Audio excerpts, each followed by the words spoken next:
Ce soir ce message concernant le jeûne et le titre du message dans cette série spécialement sur le thème du jeûne du chrétien, comment jeûner particulièrement. Eh bien, ce message est intitulé « Intensifie ta prière ». 2 points, jeûne.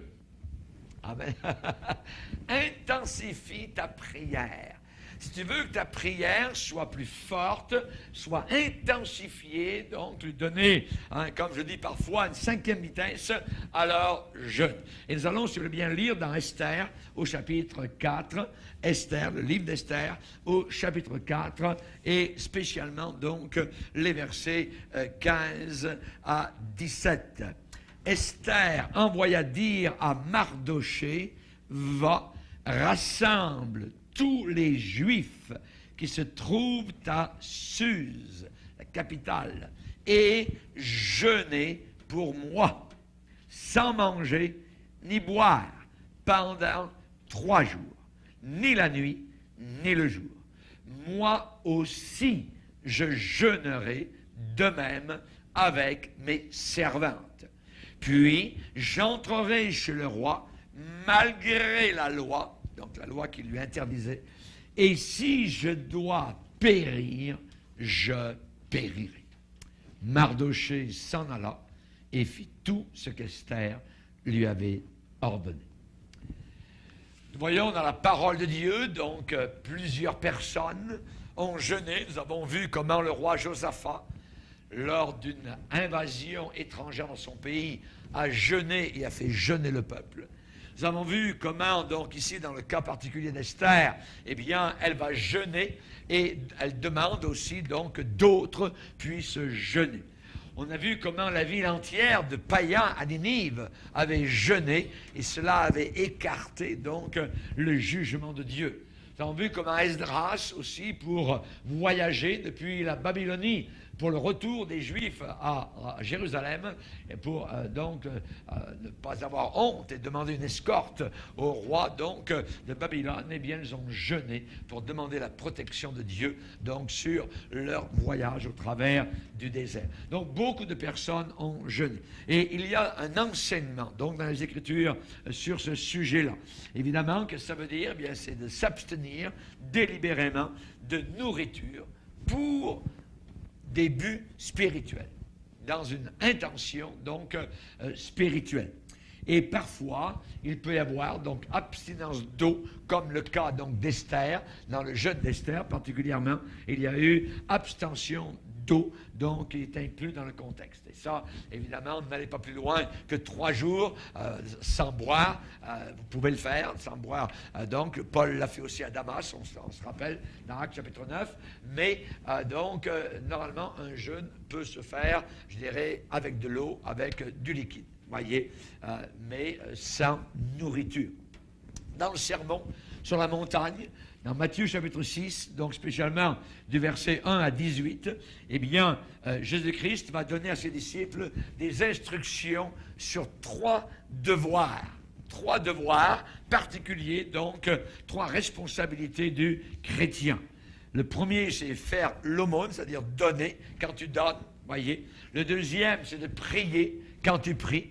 Et le troisième, c'est quand tu jeûnes, donc de jeûner. Et dans chaque cas, nous voyons que Jésus-Christ a mis l'emphase sur les motifs. Pourquoi je fais ceci? Pourquoi je jeûne? Pourquoi je donne? Pourquoi, donc, je prie? Et l'avertissement que Jésus a voulu donner dans ces cas-là, si vous regardez bien dans Matthieu, au chapitre 6, eh bien, l'avertissement, évidemment, donc, c'est pour empêcher, donc, l'étalage vaniteux, la parade vaniteuse, je dirais, de faire ces 3 choses de façon ostentatoire, donc, pour montrer le fait de se montrer, le fait d'être orgueilleux, donc, comme Jésus va le dire, pour en être vu. Chapitre 6, verset 1er, gardez-vous de pratiquer votre justice devant les hommes pour en être vu. Pour en être vu. Que les hommes voient ce que vous faites. Donc, attention à cela. C'est l'avertissement donc du Seigneur. Et évidemment, donc, nous ne devons pas ni donner, ni prier, ni jeûner, ces 3 choses, pour impressionner les autres. Voyez, afin, comme va dire Jésus, verset 2, afin d'être glorifié par les hommes. Hein? Lorsque tu fais l'aumône, ne sonne pas la trompette devant toi, comme font les hypocrites dans les synagogues et dans les rues, afin d'être glorifié par les hommes.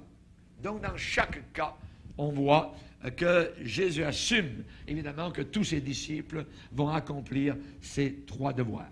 Lors donc que tu fais l'aumône, voyez, hein, ensuite, mais quand tu pries, hein, c'est singulier, c'est individuellement, quand tu pries toi, voyez, donc personnellement.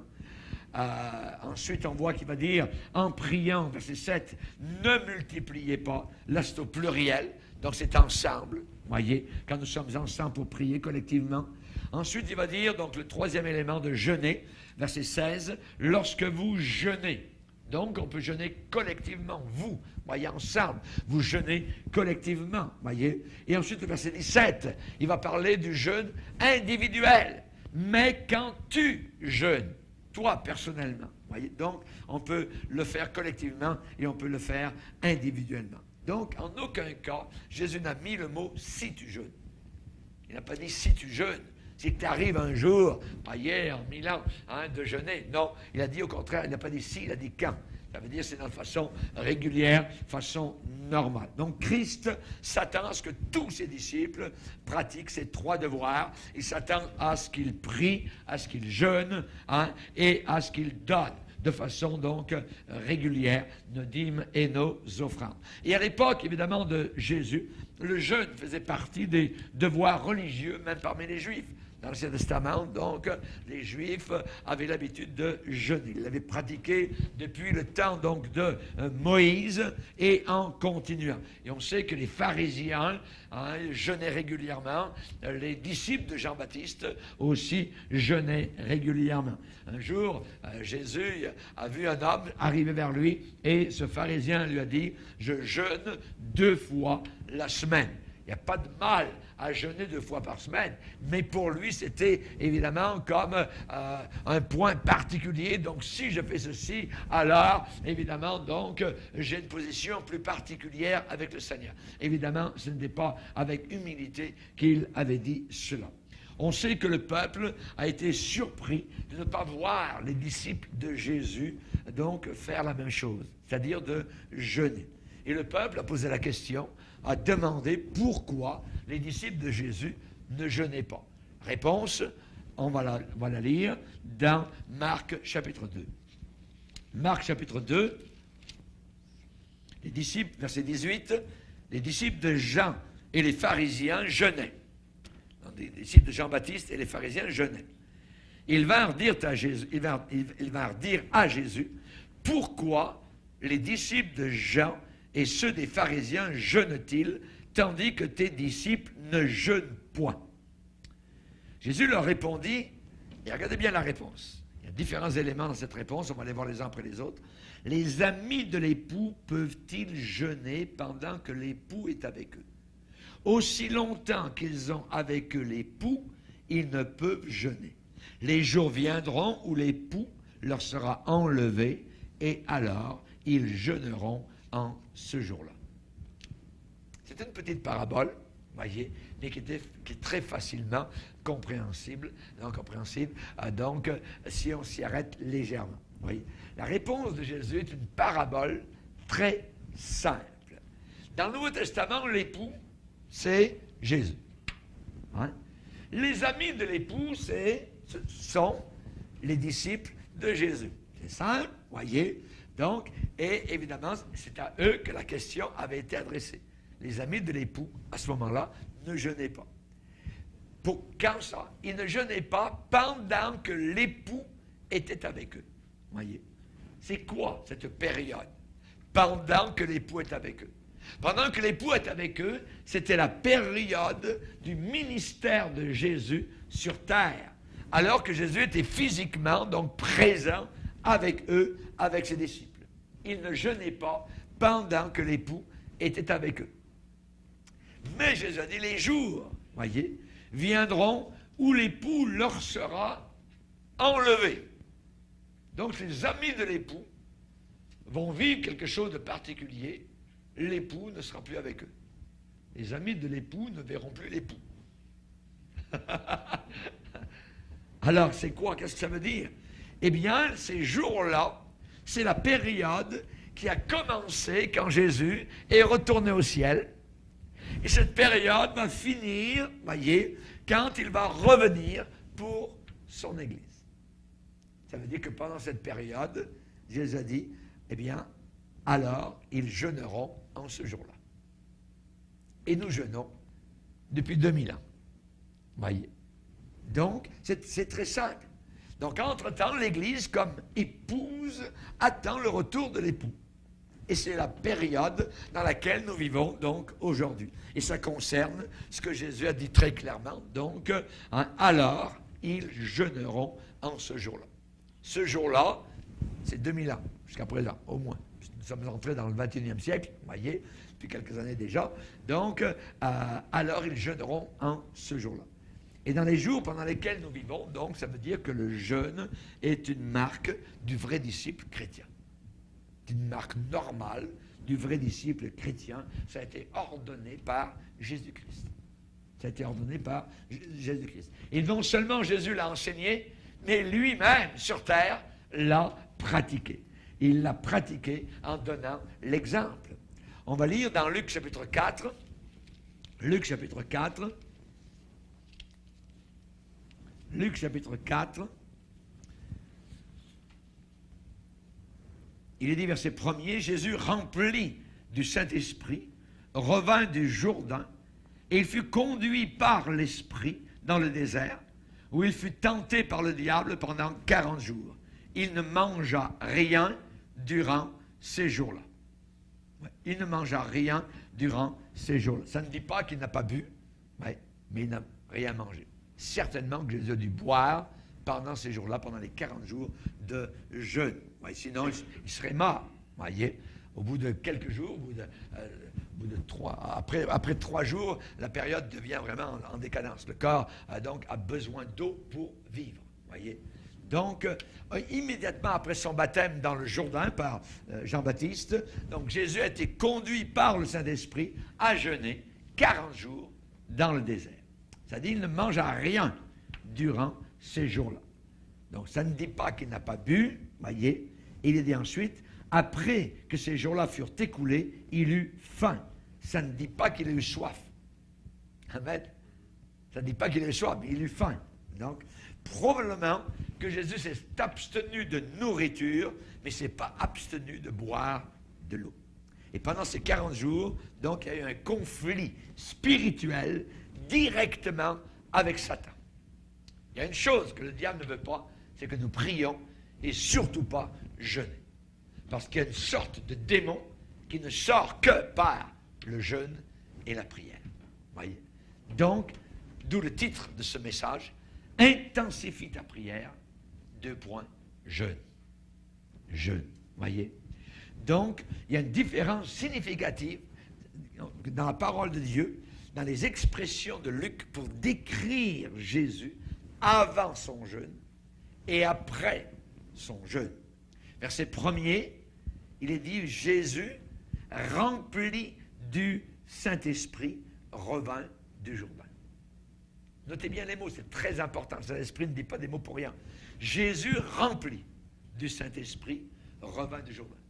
Ça veut dire qu'il sort donc de l'eau du baptême, voyez, qui est accompli par Jean-Baptiste, il est là rempli du Saint-Esprit.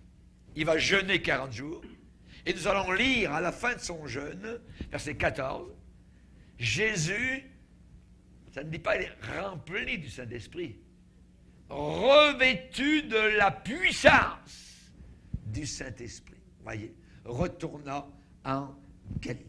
Jésus, revêtu de la puissance de l'Esprit, retourna en Galilée. Ça veut dire, quand Jésus est allé dans le désert, il était déjà rempli de l'Esprit. Mais quand il en est ressorti après son jeûne, il est retourné dans la puissance du Saint-Esprit. Il y avait une puissance additionnelle sur sa vie, revêtue de la puissance du Saint-Esprit. il semble que le potentiel de la puissance du Saint-Esprit que Jésus a reçu à son baptême d'eau est venu en pleine manifestation seulement après qu'il eut terminé son jeûne. Voyez, seulement après qu'il eut terminé son jeûne. Donc le jeûne a été la phase finale de la préparation par laquelle il devait passer pour commencer, donc, pour entrer dans son ministère public. Jésus n'a pas commencé son ministère public avant d'avoir reçu la puissance du Saint-Esprit. Voyez? Donc, on voit que les mêmes lois spirituelles qui sont appliquées à Jésus, eh bien, s'appliquent aussi à ses disciples. Si nous voulons la puissance, être revêtus de la puissance du Saint-Esprit, alors, attaquons. Amen. Prions. Jeûnons. Alors, cherchons Dieu. Amen. Jésus dit, en vérité, je vous le dis, celui qui croit en moi fera aussi les œuvres que je fais. Imaginez, voyez. Donc Jésus ouvre le chemin pour ses disciples à suivre le modèle de son propre ministère. Voyez. Et cependant, nous lisons dans Jean, au chapitre 13, verset 16, où Jésus va dire, en vérité, je vous le dis, le serviteur n'est pas plus grand que son Seigneur. Et l'apôtre n'est pas plus grand que celui qui l'a envoyé. Jamais nous ne serons plus grands que Jésus. Amen. Mais nous pouvons être comme Jésus. Sans être divins, évidemment. Les pécheurs, Dieu utilise des pécheurs sauvés par la grâce de Dieu.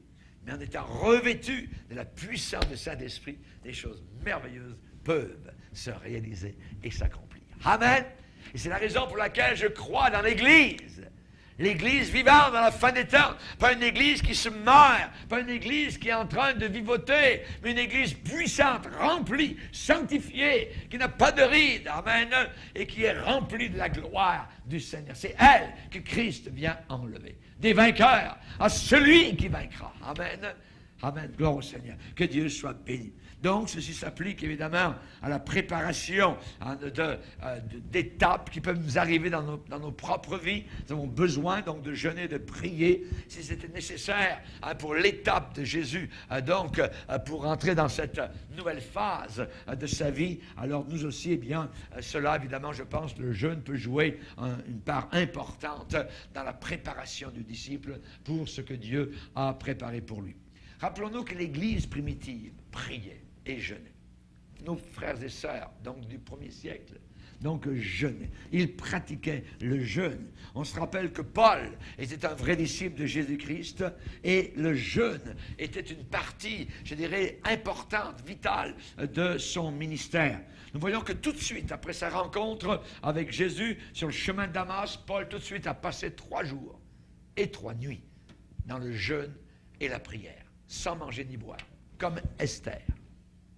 Voyez, tout de suite, voyez, il était abasourdi. Il comprenait, alors que soudain sa vie était, je dirais, complètement bouleversée, que celui qu'il combattait était le Dieu de ses ancêtres, que Jésus-Christ était le Messie, tant attendu par Israël, et que ce Messie qu'il combattait lui était apparu sur le chemin de Damas. Il jeûnait. La Bible dit, sans manger ni boire. Il est à Damas, il ne voit pas, il était aveuglé par la lumière du ciel. Aveuglé, pas par le soleil. Ah, notre Sauveur, c'est 1000 soleils qui brillent. Amen. Le corps humain ne peut résister devant la lumière divine. Amen. Et évidemment, la Bible dit qu'il est resté 3 jours sans boire et il ne mangea ni ne but. Pensez-vous qu'il est resté allongé sur son lit comme ça juste? Non, il a prié, il a cherché Dieu, il a demandé la direction de Dieu. Entre dans la ville, on lui avait dit, et on te dira ce que tu devras faire. C'est plus lui qui allait mener, c'est quelqu'un d'autre qui allait le conduire. Amen. Il cherchait Dieu dans la prière. Le jeûne faisait partie régulièrement de sa discipline spirituelle. Nous voyons que plus tard dans son ministère, Paul va donner une liste de différentes façons par lesquelles il avait fait ses preuves comme ministre de l'Évangile pour être un vrai ministre de Jésus-Christ. On va les lire dans 2 Corinthiens chapitre 6. 2 Corinthiens chapitre 6.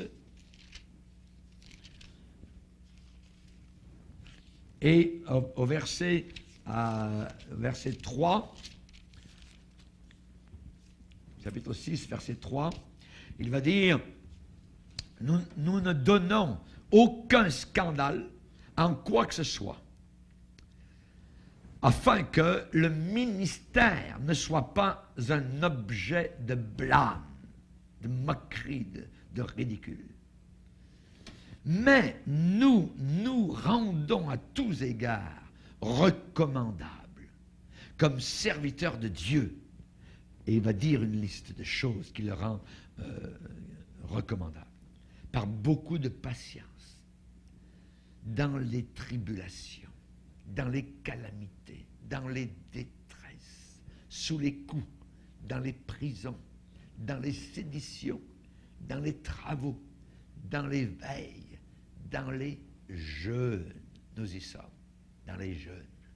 Par la pureté, par la connaissance, par la longanimité, par la bonté, par un esprit saint, par une charité sincère, par la parole de vérité, par la puissance de Dieu, par les armes offensives et défensives de la justice, au milieu de la gloire, au milieu de l'ignominie, au milieu de la mauvaise réputation, au milieu de la bonne réputation, étant regardé comme imposteur, quoique véridique, comme inconnu, quoique bien connu, comme mourant, et voici nous vivons, comme châtié, quoique non mis à mort, comme attristé, et nous sommes toujours joyeux, comme pauvres, et nous en enrichissons plusieurs, comme n'ayant rien, et nous possédons toutes choses.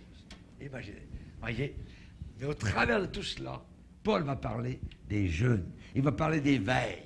Dans les veilles, c'est quoi? C'est les nuits de prière, voyez. C'est les parties de nuit qu'il saute pour prier le Seigneur. Il va parler aussi les jeûnes, voyez. Donc, ça veut dire ne pas dormir. Voyez? Ne pas dormir. Ça veut dire ne pas manger. Être devant le Seigneur. Et parfois, Paul pratiquait ces disciplines pour rendre son ministère plus efficace. Et de nouveau, on va lire dans 2 Corinthiens, chapitre 11, verset 23, eh bien, Paul, de nouveau, revient à ce thème.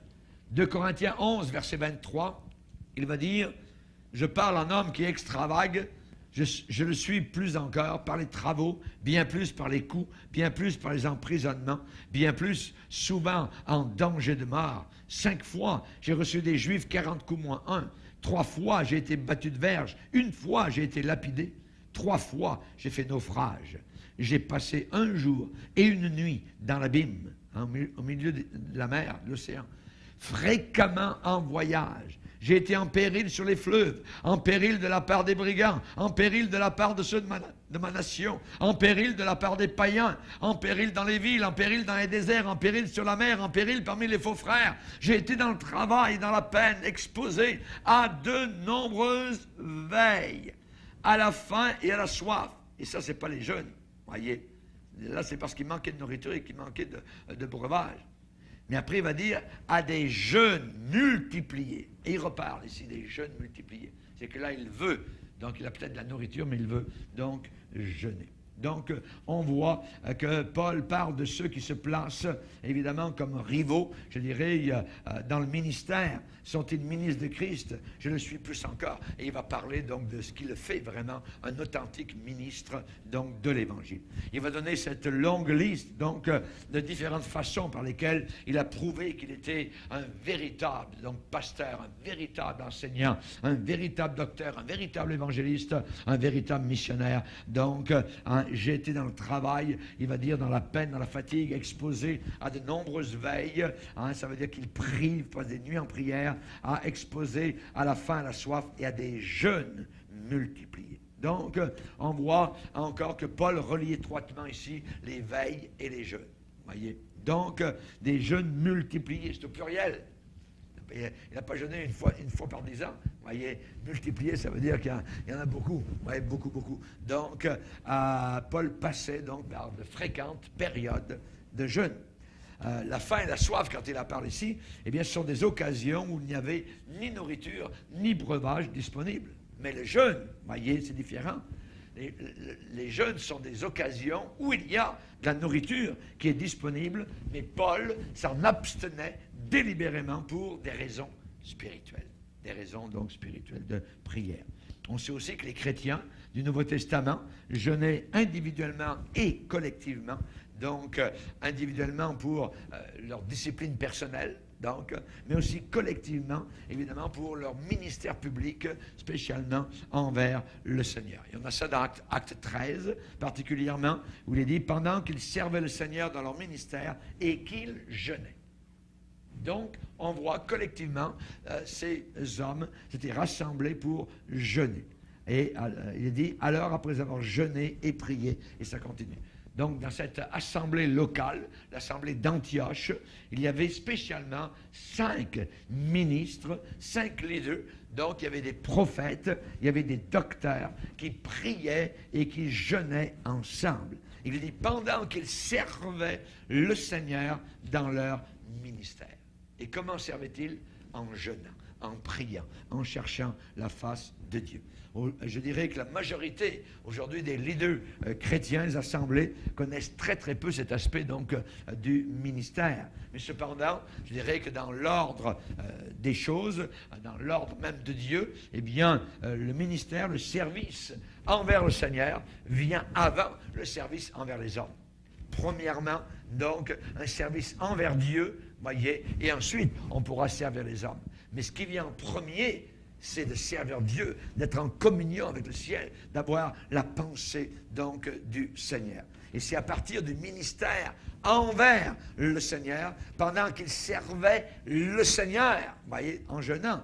Donc, à partir de ce ministère, ce temps, donc, en train de servir le Seigneur, c'est là que le Saint-Esprit a apporté, donc, une direction, de la puissance pour le ministère efficace, donc, qui va donc s'opérer envers les hommes. Ils servent le Seigneur dans le jeûne, et ensuite, donc, ils reçoivent des directions pour servir les hommes. Amen. C'était comme ça à Antioche. Et alors que ces 5 leaders, donc 5 ministres de l'Évangile, étaient en train de prier, de jeûner, le Saint-Esprit a révélé, voyez, un travail tout à fait particulier pour 2 de ces hommes. On va le lire, si vous voulez, dans Acte 13. Acte 13. Acte 13, il est dit, verset 2, « Pendant qu'ils servaient le Seigneur dans leur ministère et qu'ils jeûnaient, le Saint-Esprit dit, « Mettez-moi à part Barnabas et Saul pour l'œuvre à laquelle je les ai appelés. » Donc, ils étaient en train de jeûner. Et ensuite, nous lisons, « Alors, après avoir jeûné et prié. » Ça veut dire, il y a un deuxième jeûne, là. Il y a une deuxième fois où ils vont jeûner. Alors après avoir jeûné et prié, ils leur imposèrent les mains et les laissèrent partir. Donc le Saint-Esprit a déclaré, qu'est-ce qu'il a dit? Mettez-moi à part Barnabas et Saul pour l'œuvre à laquelle je les ai appelés. Ces 2 hommes ont été appelés pour un travail tout à fait particulier, mais cependant, ils n'étaient pas prêts à entreprendre donc ce travail. Ils avaient besoin d'obtenir, je dirais, une grâce tout à fait spéciale et de la puissance pour l'œuvre qui les attendait. Et à cet effet, il y avait 5 hommes, 5 ministres de l'Évangile dans la grande église donc d'Antioche, une église mère qui était la fondatrice donc des missions modernes, voyez, et donc les 5 hommes jeûnaient et priaient, et c'est là que Saint-Esprit a parlé. Et quand le Saint-Esprit a parlé, ils ont jeûné une deuxième fois. Vous voyez? Ils ont jeûné une deuxième fois. Et après la deuxième période de jeûne, les autres leaders, donc, leur ont imposé les mains et les laissèrent partir. Les laissèrent partir. Vous voyez? C'est au travers de la prière collective et du jeûne que, Barnabas et Paul ont reçu la révélation d'une œuvre spéciale à accomplir. Et la deuxième chose, Barnabas et Paul ont reçu la grâce, la puissance d'accomplir cette œuvre-là. Amen. Si ce n'est pas le Saint-Esprit qui envoie, si c'est uniquement les hommes qui envoient, ça ne sert à rien. Voyez, les hommes peuvent proposer, c'est Dieu qui dispose. Voyez, c'est le Saint-Esprit vraiment qui doit diriger. Amen. Donc, la Bible dit qu'après avoir été envoyés à leur mission, eh bien, ils ont été décrits comme apôtres. Ils n'ont pas été décrits sous le même terme qu'ils avaient auparavant. Voyez, regardez, il est dit ici, verset 1er, il y avait dans l'église d'Antioche des prophètes et des docteurs. Voyez, il y a 5 noms qui sont là. Mais parmi les 5 noms, il y en a 2 qui sont là présents. Barnabas et Paul. Voyez. Mais ils ne sont pas appelés apôtres, là. Ils sont appelés prophètes et docteurs. Donc, il y avait différents ministères qui étaient là. Et c'est seulement après que le Saint-Esprit les a envoyés qu'ils ont été appelés apôtres. Dans Acte 14, verset 4, la population de la ville d'Icône se divisa. Les uns étaient pour les Juifs, les autres pour les apôtres. Apostello, stello, envoyé, apo, en avant. Voyez, l'apôtre, c'est celui qui est envoyé en avant. Et donc, ils n'étaient pas apôtres avant d'avoir été envoyés. Ils ont été envoyés par le Saint-Esprit. Envoyés par le Saint-Esprit. Acte 13, verset 4, Barnabas et Saul, envoyés par le Saint-Esprit. Apostello, envoyés, apôtres. Voyez, Acte 14, verset 14, les apôtres, Barnabas et Paul, ayant appris cela, déchirèrent leurs vêtements, les apôtres, voyez. Donc le ministère apostolique de Barnabas et de Paul est né comment? Quand? À partir d'une prière collective de jeûne et donc ensemble avec 5 leaders de l'église d'Antioche. Amen. Et en temps et lieu, cette pratique de prière collective, donc, de jeûne, a été transmise, donc, par Barnabas et Paul aux assemblées de nouveaux disciples, partout où ils sont allés. Hein, ces assemblées qui ont été établies dans différentes villes, hein, comme résultat de leur ministère. Et chaque assemblée établie, chaque assemblée qui a été mise en ordre, eh bien, elle a été faite en appointant, donc, leurs propres anciens, leurs propres pasteurs, leurs propres dirigeants, localement. Et dans Acte 14, versets 21 à 23, il est dit, ils firent nommer des anciens dans chaque église après avoir jeûné et prié. Et non pas nommer, voyez, des hommes à la tête des nouvelles assemblées, des groupes de nouveaux convertis, sans avoir jeûné et prié. Voyez, Acte 14, versets 21 à 23.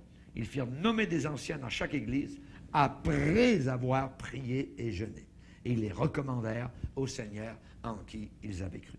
Donc, ces groupes de croyants dans chaque ville, eh bien, donc, ont été comme protégés hein, par des hommes appointés de Dieu, voyez, sous l'onction du Saint-Esprit. Amen. Gloire au Seigneur. Donc, on voit dans Acte 13, Acte 14 que le jeûne, la prière collective, eh bien, joue un rôle important donc dans la croissance et dans le développement des églises du Nouveau Testament. Maintenant, comment fonctionne le jeûne? N'oublions pas que c'est premièrement s'humilier. C'est s'humilier. Voyez, c'est s'humilier. Heureux les affligés, car ils seront consolés. Ce mot, heureux ceux qui sont humiliés. Heureux ceux qui s'humilient aussi eux-mêmes, parce qu'après, il y aura une consolation. Donc, évidemment, le jeûne est une forme de tristesse, une forme d'affliction, une forme d'humiliation. Je dirais que mentalement, il n'y a personne qui accueille, je dirais, joyeusement la pensée d'être affligé. Voyez, vous comprenez ce que je veux dire? Voyez, comme personne ne peut accueillir, je dirais, joyeusement la pensée, donc dans son corps, de jeûner, d'enlever à son corps ce que le corps réclame. Voyez, donc c'est une sorte d'humiliation. Mais cependant, il y a des moments donc, où nous devons donc s'affliger et jeûner, et cela est bienfaisant. Voyez, on sait que dans Ésaïe 61, verset 3, le Seigneur promet des bénédictions spéciales aux affligés de Sion. Amen. Parfois à cause des circonstances de la vie, mais parfois parce que nous voulons bien nous humilier. Et il leur promet quoi? Un diadème au lieu de la cendre. Voyez, Et quand on a l'expression dans la Bible, se mettre sur la cendre, vous voyez, ça veut dire se mettre dans le jeûne, la prière, dans la désolation. Vous voyez, même plus envie de manger ou de faire la cuisine. Et le Seigneur a promis une huile de joie au lieu du deuil, un vêtement donc de louange. Ce qui veut dire qu'après la période de jeûne, il y a une période réjouissante de victoire parce qu'on a jeûné, parce qu'on a prié. Vous n'avez qu'à regarder Jésus, après les 40 jours de jeûne, c'était la joie. Partout il passait dans les villes, les villages, amen, les cannes, évidemment, donc, tombées, c'était la joie, les malades étaient guéris, les démons étaient chassés, tout ça. Il était revêtu de la puissance du Saint-Esprit. Amen. Gloire à Dieu. Donc, évidemment, une période d'affliction, une période de tristesse. Aussi, ça veut dire quoi? Ça veut dire tenir son corps assujetti. Ça veut dire c'est moi qui commande le corps. Ce n'est pas le corps qui nous commande. Paul a dit, je traite durement mon corps. Je traite de façon dure, non pas de façon molle. Vous voyez?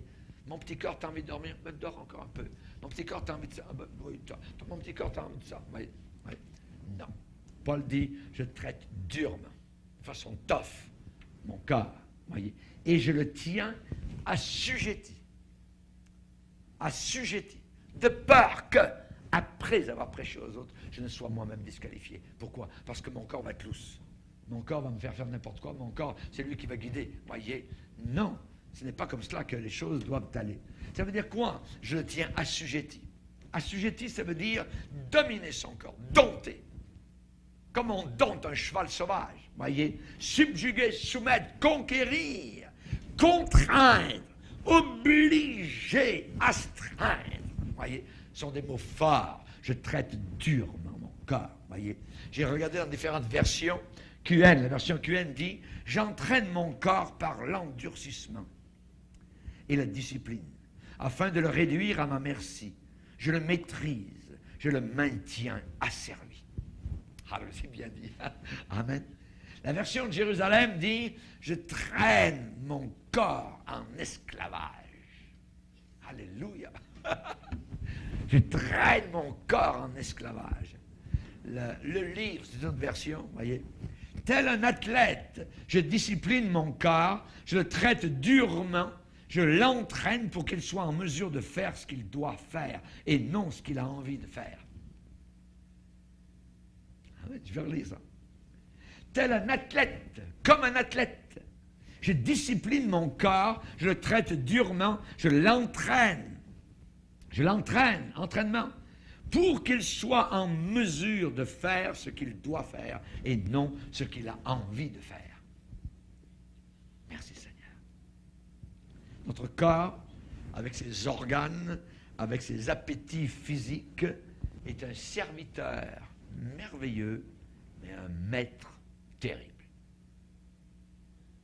Merveilleux serviteur, vous voyez, c'est des serviteurs. Mais si ce serviteur devient maître, si le serviteur devient le maître de la maison, là on a des problèmes. On a des problèmes. Il faut le tenir assujetti. Voyez? Ça veut dire quoi? Mon estomac ne me dit pas quand manger, mais moi je dis à mon estomac quand manger. Amen. Chaque fois qu'un chrétien jeûne dans ce but, il envoie une note à son corps, et sur la note il est écrit « Tu es le serviteur et tu n'es pas le maître ». Amen. Il y a une opposition directe entre le Saint-Esprit et notre nature charnelle. La Bible dit dans Galates 5, « La chair a des désirs contraires à ceux de l'Esprit ». Si vous laissez faire, vous ne jeûnerez jamais. Si vous laissez faire, vous ne prierez jamais. Si vous laissez faire, vous ne lirez jamais votre Bible. Voyez, et ainsi de suite. Le jeûne écrase littéralement deux grandes barrières élevées par notre nature charnelle contre le Saint-Esprit. Notre volonté entêtée, notre entêtement, notre insoumission, notre obstination. Et la deuxième, les appétits insistants du corps. Voyez. Quand le jeûne est très bien pratiqué, l'âme et le corps sont assujettis au Saint-Esprit. Amen. Alléluia. Donc, il est important de comprendre que le jeûne change l'homme et non pas Dieu. Ça ne changera pas Dieu. Vous voyez? Dieu ne change pas. Il est le même. Mais par le jeûne, c'est moi qui vais changer. Amen. Gloire au Seigneur. Le Saint-Esprit est Dieu. Le Saint-Esprit est omnipotent et il ne change pas. Et le jeûne brise, casse les barrières qui sont de nature charnelle, qui s'élèvent en plein milieu du chemin de l'omnipotence de Dieu. Ça écrase tout ça. Voyez? Et quand ces barrières charnelles sont enlevées, le Saint-Esprit peut évidemment œuvrer sans être empêché. L'apôtre Paul cherche à exprimer donc l'immense potentiel de la prière. Il va dire en Éphésiens 3, « Or à celui qui peut faire par la puissance qui agit en nous. » Par la puissance qui agit en nous. La puissance qui œuvre en nous. C'est laquelle? Celle du Saint-Esprit. Amen. Par nos prières.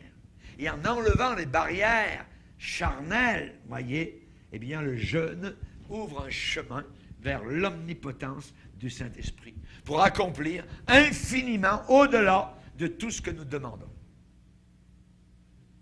Infiniment au-delà de tout ce que nous demandons. Il y a une seule limite, en terminant, pour l'omnipotence de Dieu. Il y a une limite pour l'omnipotence de Dieu. C'est la justice éternelle de Dieu. La justice éternelle de Dieu. Qu'est-ce que ça veut dire? Le jeûne, si vous jeûnez, le jeûne ne changera jamais les standards de Dieu. Les standards de la justice de Dieu. Voyez, s'il y a quelque chose qui est en dehors de la volonté de Dieu, le jeûne ne placera jamais cette chose mauvaise à l'intérieur de la volonté de Dieu. Jamais, jamais. Si cette chose est un péché, si cette chose est mauvaise, ça sera encore mauvais, ça sera encore péché, même si la personne jeûne longtemps. Les standards de la justice de Dieu ne changeront jamais. Exemple, après l'adultère de David, voyez, un enfant lui est né de Bathsheba. Et Dieu a déclaré qu'une partie du jugement serait que l'enfant mourrait. David a jeûné. Il n'a pas jeûné 2 jours, ni 3, pendant une semaine entière, 7 jours. Il a jeûné, voyez. Il était couché par terre devant Dieu, dit la Bible. Vous relirez ça dans votre Bible, voyez. Il a pleuré devant le Seigneur. Mais cependant, l'enfant est mort, voyez. Jeûner pendant 7 jours n'a pas changé le jugement correct de Dieu sur un acte pécheur de David.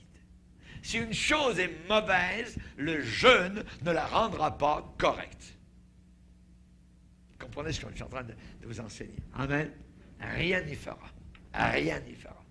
Pour essayer de jeûner jusqu'à la mort, pour essayer de vous arrêter de manger, d'être là, je dirais, avec la langue parlante, avec les yeux qui sortent des orbites, parce que vous êtes vraiment proche de la porte de la mort, parce que vous demandez à Dieu quelque chose. Ça ne changera jamais Dieu.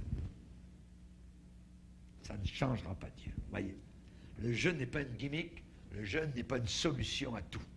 Voyez, Dieu n'agit pas dans de tels cas. Dieu, je dirais, a fait une provision pour le bien-être total de son peuple dans tous les domaines de leur vie, dans le domaine spirituel, dans le domaine physique, dans le domaine matériel. Et le jeûne n'est qu'une partie, je dirais, de cette provision totale. Et je dirais qu'on voit qu'évidemment, nous devons avoir dans le jeûne une entière, totale soumission à la volonté de Dieu. Entière, totale soumission à la volonté de Dieu. De demander au Seigneur, Seigneur, que ta volonté s'accomplisse et non la mienne. Amen. Alléluia. Il faut que je brise.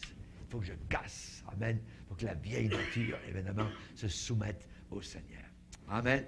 Et on voit que Job, peut-être qu'il a jeûné dans sa maladie, dans une sorte de cancer qu'il vivait. Il a dit, j'ai fait plier ma volonté aux paroles de sa bouche. Amen. Il s'est humilié. Amen. Il ne comprenait rien de ce qui lui arrivait, mais le Seigneur l'a quand même béni. Et vous avez vu la fin que le Seigneur lui accorda. Quand vous jeûnez, a dit Jésus. Amen. Gloire au Seigneur. Donc, évidemment, donc, il y a cette petite série sur le jeûne finit là, donc, aujourd'hui. Intensifie ta prière.